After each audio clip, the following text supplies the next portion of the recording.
আসসালামু আলাইকুম এভরিওয়ান, কেমন আছেন সবাই? প্রতিদিনের মতো আবারও হাজির হয়ে গেছি। তো আজকে টাইটেল এবং থাম্বনেল দেখে বুঝতেই পারছেন যে আসলে কী বিষয় নিয়ে আলোচনা করছি। আর এই আলোচনাটাও আমি আপনাদের খুলে বলবো আর সম্পূর্ণ ভিডিওতে দেখাবো, তো অবশ্যই আমার সাথে থাকবেন। তো বিশেষ করে আমার এখানে আমি লোহার খাঁচা বানাইছিলাম, যেখানে আমি মুরগি রাখতাম আর রাখিও, এখন পর্যন্ত রাখি। আমার বাইরেও কিছু মুরগি আছে, আমার ওই সাইডে আরও একটা খাঁচা আছে যেটাতে মুরগি রাখি, আর সামনাসামনি দুইটা খাঁচা থাকে। তো এখানে যখন আমি মুরগিগুলোকে খেতে দেই তখন তাদের খাবারগুলো কিছু নিচে পড়ে, মানে ধানগুলো নিচে পড়ে। আর এই ধান থেকে আমার একটা বিরাট সর্বনাশ হয়ে গেছে, মানে ইঁদুরের আক্রমণ শুরু হয়ে গেছে। আর এই ইঁদুর কিন্তু আমার মুরগির অনেক বড় সর্বনাশ করে দিয়েছে, যা আপনাদের আমি সামনের ভিডিওতে দেখাবো, তো অবশ্যই আমার সাথে থাকবেন। তো এখানে দেখতেই পাচ্ছেন যে ইঁদুর মাটির কি অবস্থা করেছে, মানে পুরোটাই কিন্তু আমার এখানে সুন্দর একদম মাটি ছিল, এখানে কোনো প্রকারের ঝরঝরা মাটি ছিল না। তো এই ঝরঝরা মাটি হওয়ার কারণ যে ওই ইঁদুর কিন্তু প্রত্যেক দিন মানে গর্ত করে মানে মাটি তুলে দিয়েছে। আর একটা ইঁদুর কিন্তু কখনোই মানে এক জায়গায় থেকে মানে গর্ততে থাকবে না, ও চতুর্দিকে মাটির ভিতরের যত গর্ত আছে বা মাটির ভিতর সবগুলো আস্তে আস্তে কুড়ে কুড়ে কিন্তু বের করে দেয়। তো আমার এখানে যেহেতু আমি মুরগিগুলোকে নিয়মিত খেতে দেই, খেতে দেওয়ার পর কিন্তু ওরা বাইরের ধানগুলো কিন্তু পড়ে থাকে, আর বাইরের ধানগুলো কিন্তু অন্য কিছুতে খায় না, ধান হোক খাবার হোক যে কোনো জিনিস আমার কিন্তু ওই খেতে দেওয়ার সময় কিছু কিছু আমার পড়ে যায়, যেটা আসলে আজকের কাল হয়ে দাঁড়িয়েছে। তো এই তো দেখতে পাচ্ছেন চতুর্দিকে মাটি খুঁড়ে মাটির কী অবস্থা, মানে এটা কিন্তু লেপানা ছিল, সুন্দরভাবে লেপা ছিল, মানে আমি সুন্দর করে লেপে রাখছিলাম। লেপে রাখার পর মানে এতটা মানে সুন্দর প্লেন হয়েছিল যেটা বলা যায়।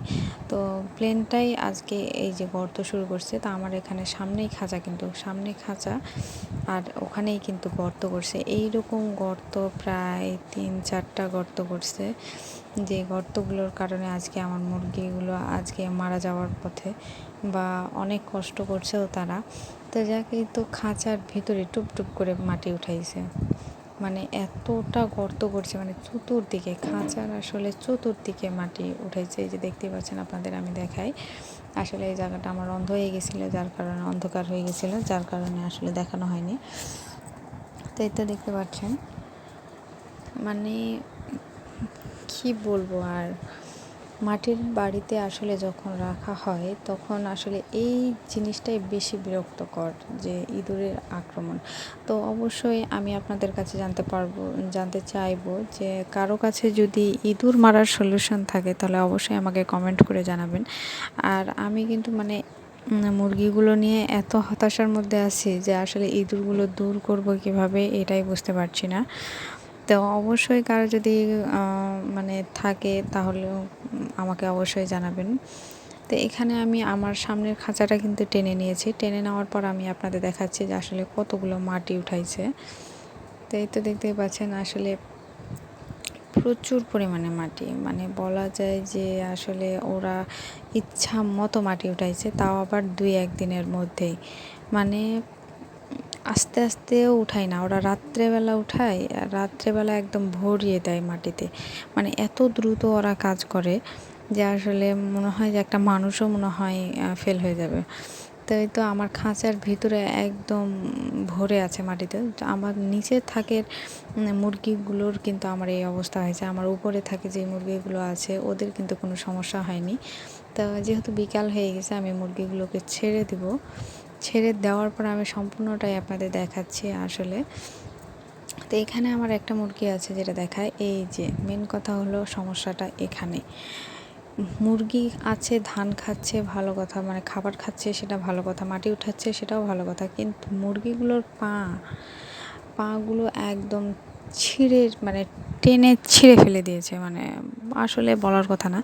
আমি হঠাৎ একদিন রক্ত দেখলাম, মুরগিগুলো ঝিম ধরা দেখলাম, পরবর্তীতে দেখি যে ওরা এই অবস্থা করেছে, মানে পাগুলো ছিঁড়ে একদম, মানে কি বলবো, মানে আমার মুরগিগুলোর নাজেহাল অবস্থা। এতটা আমার খারাপ লাগছিল যে আমার একটা বড় মুরগি ছিল যেটা আসলে দেখেও কিন্তু আমার ভালো লাগতো, তো এই মুরগিটার আমার কি করছে আপনারা দেখেন, যে আসলে পাগুলো টেনে ছিঁড়ে ফেলছে।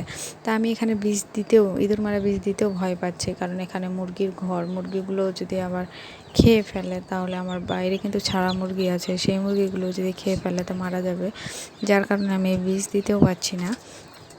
তো আমি আরও অনেক 2-1 রকম পদ্ধতি ব্যবহার করছি, যাতে 1টা-2টা করে মারা গেছে, কিন্তু সবগুলো আমি মানে মারতে পারছি না।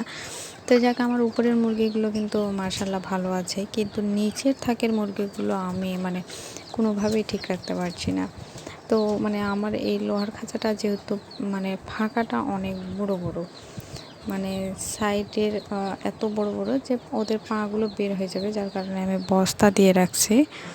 তো যাক, এর কোনো সলিউশন থাকলে অবশ্যই জানাবেন। আর অবশ্যই আমার ভিডিওগুলো ভালো লাগলে আমাকে সাবস্ক্রাইব করবেন, কমেন্ট করবেন। আর যারা তো সাবস্ক্রাইব করেছেন তারা তো, তাদের জন্য অনেক অনেক ধন্যবাদ। আসলে আমার এই ভিডিওটা করার ইচ্ছা ছিল, দিলাম। তো সবাই ভালো থাকবেন, এই পর্যন্তই। আল্লাহ হাফেজ।